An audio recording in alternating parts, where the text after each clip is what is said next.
I'm Miranda Bolden. I chose to build my company Logicor in one of the world's leading science and technology business centers right here in Huntsville, Alabama. Successful entrepreneurs and innovators excel here, and now you get to meet them. Hear the stories that lead to their success and the secrets that will help you thrive right here on The Miranda Show.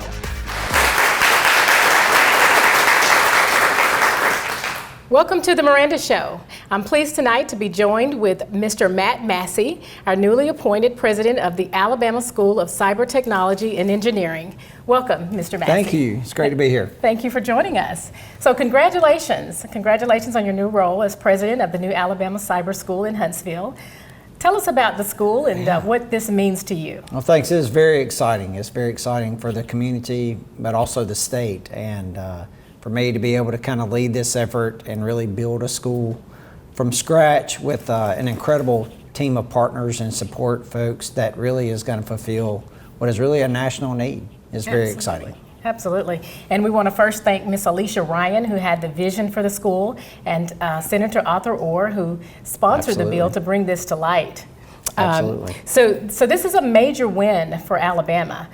Tell us about cyber and its importance here in Alabama. Well, cyber it reaches out to all of us, and whether it's through our daily lives or it's through our banking or through industry and even governmental agencies, it is the number one issue that's facing so much industry. And Joe Newberry from that made a sizable donation with Redstone Federal Credit Union mentioned that their cyber department is the only one that's not capped by a budget. They've got to protect our information and finances. So it's great to see now this reaching down, and we're going to start focusing on this and at our much earlier ages with our kids to have them equipped and ready to go. Yeah, absolutely. So in 2018, when Governor Ivey first made the announcement, what do you believe that meant to the entire state of Alabama? Well, and what was so great about the announcement, it was, hey, Alabama's going to lead this. We're going to be a national leader, and we're going to take the charge. And I think what's going to happen is going to be a national model. I think you're going to see other states following suit. But what's great about this is it's not just going to be for the students that get to come for the school.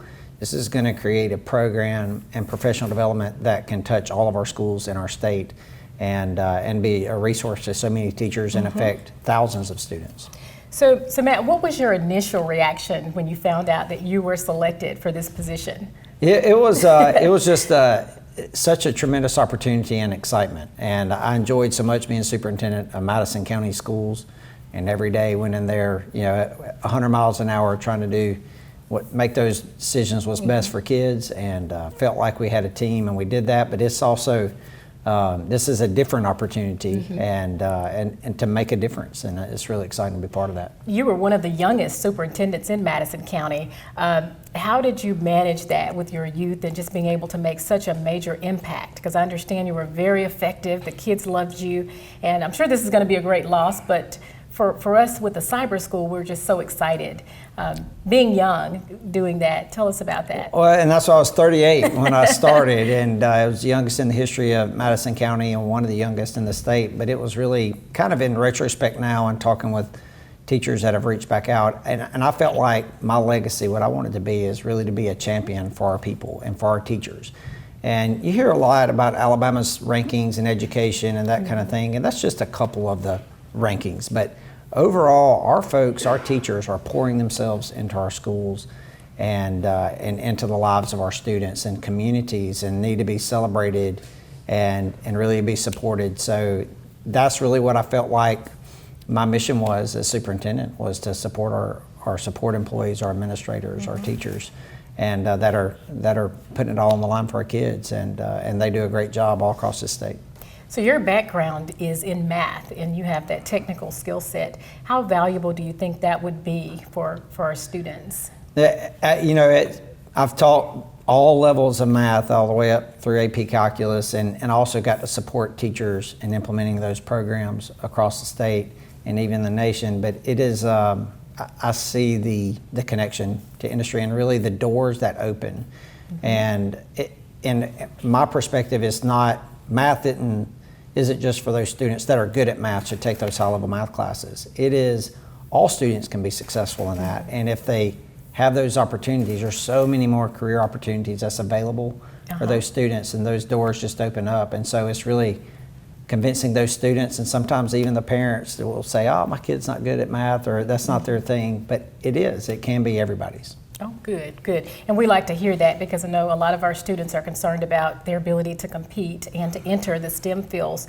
How do you encourage those students to just stay motivated in those fields? It is, as an educator's point of view, you've got to understand that not all students are coming in at the same level. So you've got to have the core belief system that we're going to do everything we can to support you to achieve those goals. And not achieving those goals is just not an option. So you have those support structures in place, and you just have the core belief that all students can learn at high levels, but you got to have a plan in place to make sure that they have those support structures to get there, because they're not all coming in at the same spot. And understand you're very good at connecting with our students. Tell us about your social media. I understand you have a great profile. You're very good at social media. Well, it was I think it was important for students to know who their leaders are in their school, and to be able to have the opportunity to interact with them individually.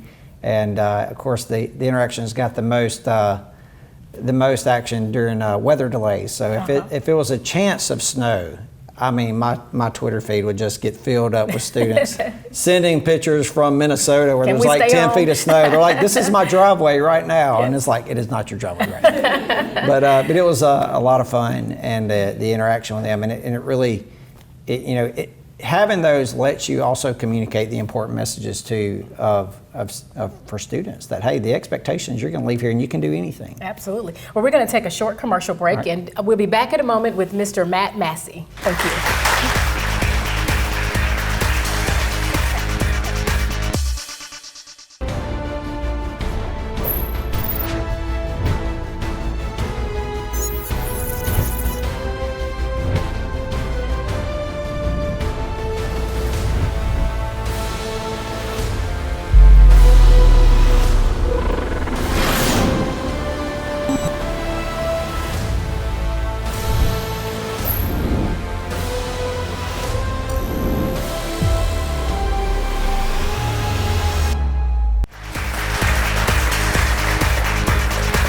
We're back tonight speaking with Mr. Matt Massey, with the new president of the Alabama School of Cyber Technology and Engineering. Welcome back, Matt. Thank you.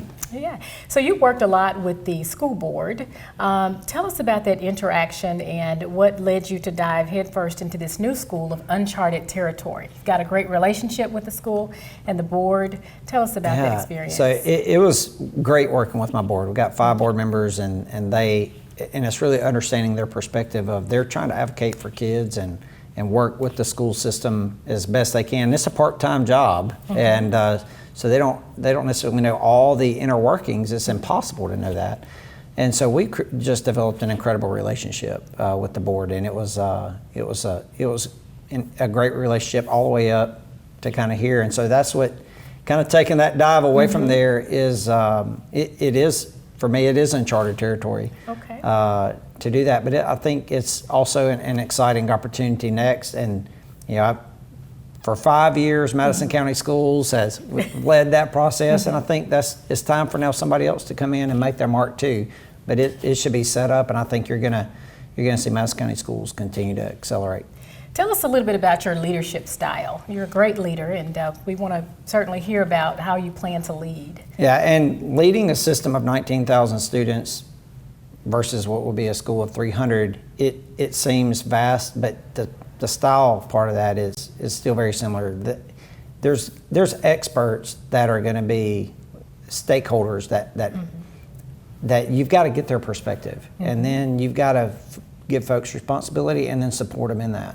And the micromanaging of all the little pieces, although you may be tempted to kind of do that, it's really counterproductive in the long run. So it's really that, I felt like my job was to kind of help guide the vision and goals, but then also support your folks that you're putting in place to do that job. And so really, I felt like it's a leader, but also a support role. Absolutely. So tell us about your first 90 days. I'm sure you've thought about it, prayed about it, meditated about it. Give us an example of how you would lead that first 90 days.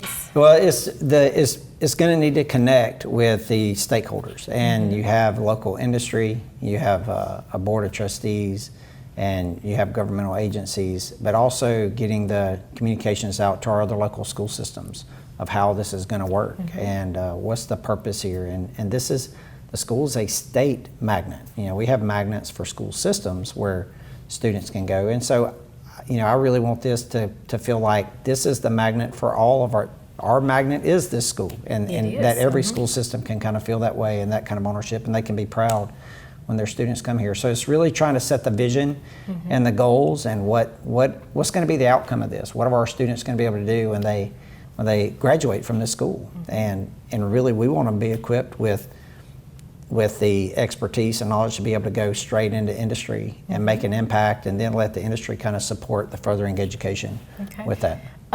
How do you plan to recruit the students around the state, particularly the unprivileged? Yeah, so there's pockets in our state that don't have some of the resources that our metropolitan areas do, and it's part of the vision of the school when it was founded and legislatively.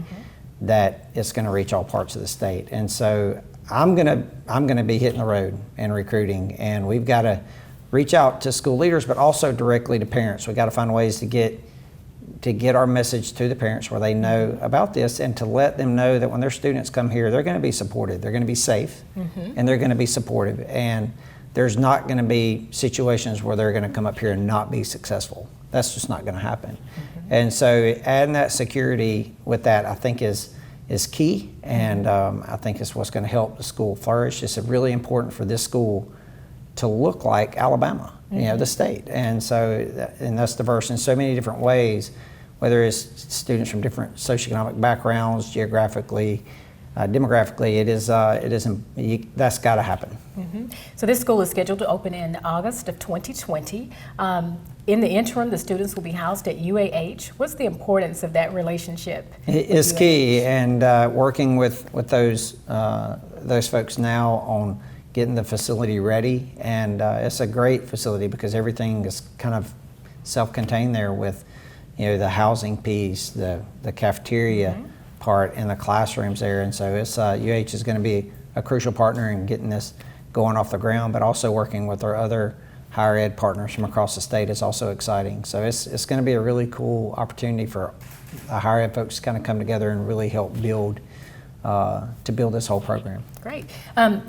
Before we end, I know we don't have much time, I'd like to get into the donors and funding for the school. We want to first thank Redstone Federal Credit Union. It was just announced that they donated a major gift of $3 million.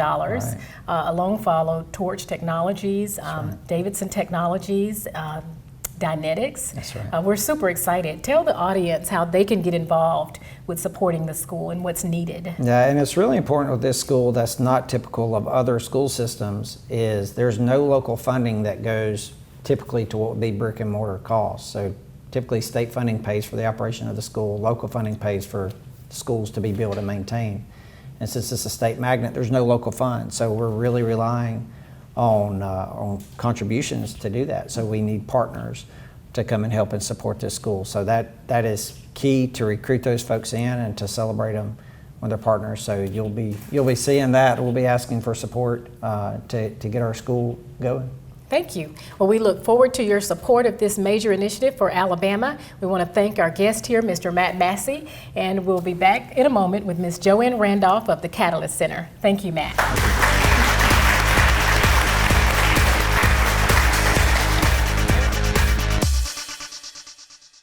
Inspire and achieve. Yes, it's our name, but it's also our goal. Inspiring students to enter the world of mathematics and science and giving them scholarships to be able to achieve their goals. You can be a part of it. Go to inspireandachieve.net. You can volunteer, make a tax-deductible gift, and learn all about Inspire and Achieve. Students in Madison, Limestone, Morgan, and Lawrence counties, go to inspireandachieve.net and see how to apply for a merit-based scholarship up to $5,000. Inspire and Achieve. Join us at inspireandachieve.net. Welcome to the Miranda Show. We're back tonight with our guest, Ms. Joanne Randolph. She's the founder of the Women's Business Center, the Catalyst Group.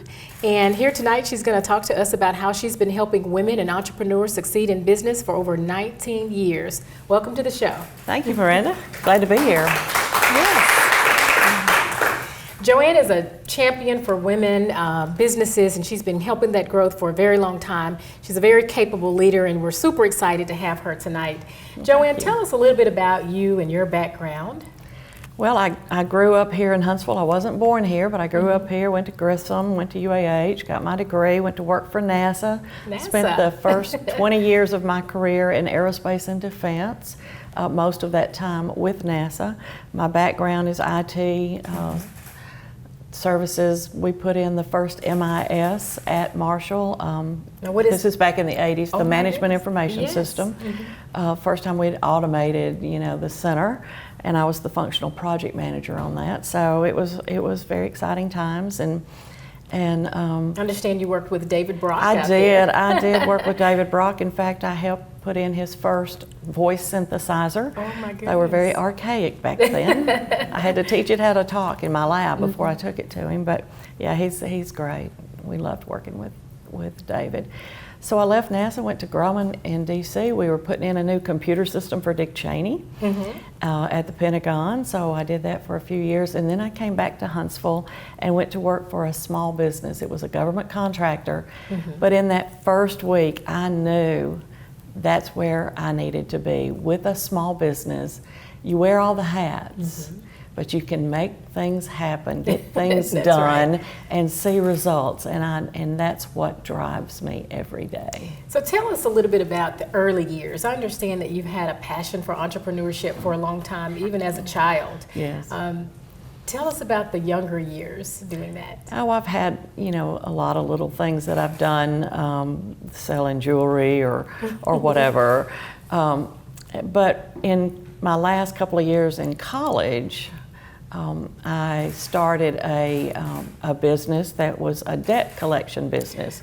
It was called Accounts Recovery. Oh my goodness. And my boyfriend at the time owned a small business, and he had several $100,000 in bad debt, so I was helping him collect it. And evidently I was doing pretty good because his friends that owned businesses asked me to help them, so I did. And then I found out I could be getting 30 to 40% of that, so I started a business and started doing it. And my partner was a retired federal marshal.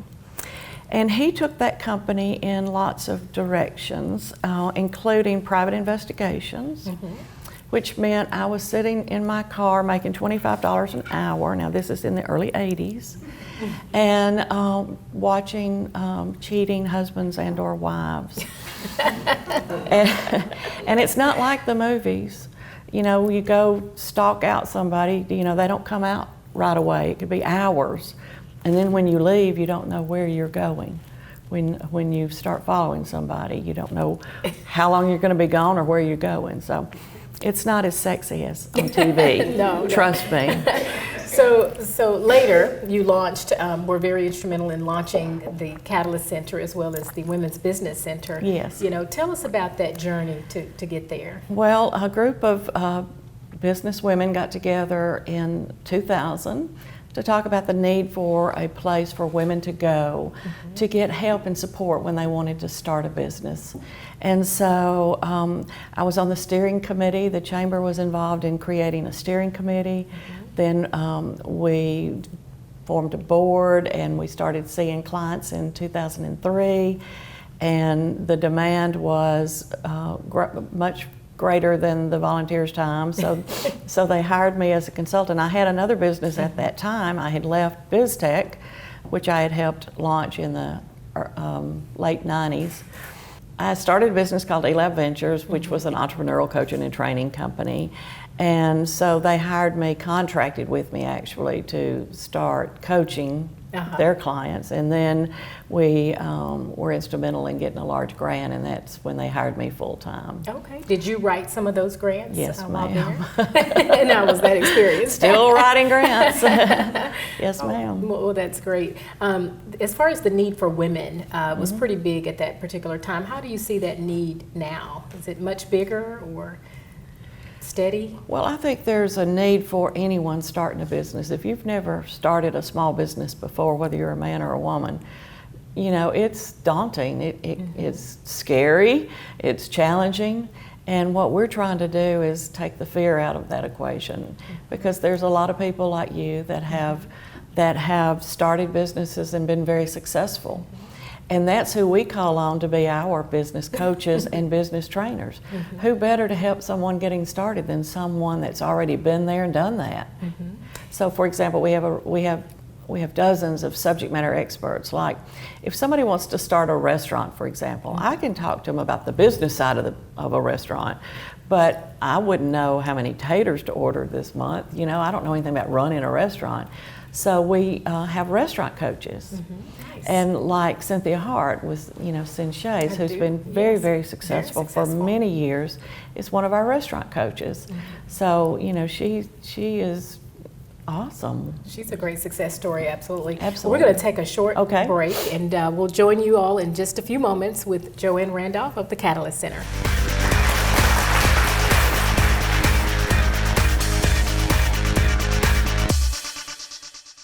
Huntsville has a rich cross-section of successful entrepreneurs. Hear for yourself how they became leaders. Join us as local innovators share tips, secrets, and the know-how that could help you thrive.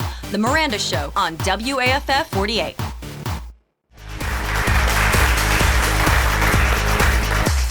We're back with our guest, Miss Joanne Randolph. She's been helping women and businesses succeed for many years. So Joanne, I want to jump right back into it. Okay. Tell us about when the Women's Business Center changed the name to the Catalyst and what actually inspired that change. Well, we started, as I mentioned earlier, with a single focus on women 19 years ago. And we have grown to 6 focus areas. So now we have startups and entrepreneurs as a focus area, established businesses, veterans, women, government contractors, and innovative and technology companies. So the name did not reflect who we had become. So in 2017, we changed our name to the Catalyst Center for Business and Entrepreneurship. Our Women's Business Center is still intact. It's just a project of the Catalyst. And then we have a regional innovation cluster. We have a USDA project down in Winston County, helping them create jobs and create new businesses. Okay. Well, you guys have obviously been very effective. You have a number of awards that you've been recognized for, one being the Better Business Bureau. I understand that's the one you're most proud of. Absolutely. Tell us about that and why that's important to you. Well, we have received a lot of awards, like you mentioned, and the Better Business Bureau, that award is the one I am most proud of because it gives the community confidence that we are ethical and that, you know, we have good standards of conduct, and I'm just proud that, you know, I can say that, and that should make investors or potential investors, you know, have more trust in us to invest in our nonprofit. You're also nominated to a board by Governor Kay Ivey, who was then Lieutenant Governor Kay Ivey in 2012 for the State Personnel Board. Yes. Tell me about that. Well, it was quite a surprise when she called me to appoint me to that board, because I'm not an HR person, and I asked her, you know, what do they do? She goes, everything to do with hiring and firing state employees. And I said, oh, I'm not the right person. You know, I've made some bad hires in my career. And she said, it don't matter. I just want a woman that will stand up for what's right.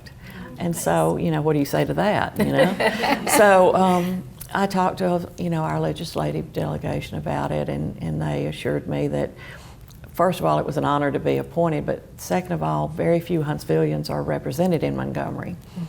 So I accepted the nomination or the appointment. And when I got to my first meeting, I found out I was on a second board, and when I got to that one, I found out I was on a third one, and I was like, when is this going to stop? You know, it was supposed to be one. So there's 5 people on that board, and the governor appoints 2 of them. And one that the governor had just appointed right before me came up to me and said, did you know we were going to be on 3 boards? And I said, absolutely not. And he said, neither did I. And he said, I probably wouldn't have accepted it. And so we laughed about that because, and that's probably by design because everybody would say no, probably. Well, real quick, I want to talk a little bit about just the challenges. You're an entrepreneur, a leader. Tell us some of your own challenges when starting the nonprofit that are similar to starting a regular business. Right. I'm so glad you said that because running a nonprofit, you got to run it like a for-profit business. You've got to put all the business processes in place and procedures to run a business. And nonprofits are challenged every day because there's so many of us. In fact, there are 17,000 nonprofits in the state of Alabama. Wow. 17,000. So a lot of us are asking the same people for the same dollar. And so you have to be creative and innovative in earning your own revenue. So I've spent a lot of time with a mantra, recurring revenue, recurring revenue. And tell us about some of those revenue streams. You guys offer a number of programs. Right. And I'm sure everyone would be interested in some of those programs. Share with us some of the things you guys are doing. Okay, our primary services are business coaching and training. The coaching is totally free. You can meet with as many coaches as you like, as often as you like, and we'll never charge you a dime. Training, we do charge nominal fees. For example, 2 hours is like $25. Okay. We do have a membership program now, so if you become a member, it is less than a non-member, I think $10. So a lot of people have found our programs to be quality, and they want to come to a lot of them, so they become members so they can get that better price. Okay, very good. And you guys also have a speaker series. Tell us about your most recent experience. I understand Miss Alicia Ryan, yes, who we all adore, yes. is there and spoke. We do have something we call Strong Coffee, Strong Women. Strong We've been Women. doing this for many years. And Alicia Ryan was our guest speaker, and we were at Torch. And she talked about the cyber magnet school. And I'm so excited that Alabama is leading the way Isn't that wonderful? in that area, because normally we're the last to adopt things. You know, Missouri's called the Show Me State. Alabama should be called the Make Me State. Well, we're certainly making great things happen. We are. Is there anything else you'd like to leave with our audience? Any words of wisdom? Well, yes. If you're thinking about starting a business and you don't know the first step to take, just give us a call or come by and see us. We can certainly hold your hand and walk you through that process. It doesn't have to be daunting. It doesn't have to be scary. We just want to make sure that you go into it with your eyes wide open. With your eyes wide open. And with that, we want to thank our guest, Ms. Joanne Randolph, for joining us. Please visit her at the Women's Business Center and the Catalyst Center. She's doing great things, and she'd love to help you in your business. I also want to invite you guys to visit the website for The Miranda Show. It's www.themirandashow.com. We have hats for sale. We also have mugs and umbrellas. Please join us in our effort to continue to spread the word on how to start and succeed in your small business. Thank you for joining us. Thanks for watching our show today, and make plans to join us next week for another riveting conversation with leaders and innovators right here on The Miranda Show.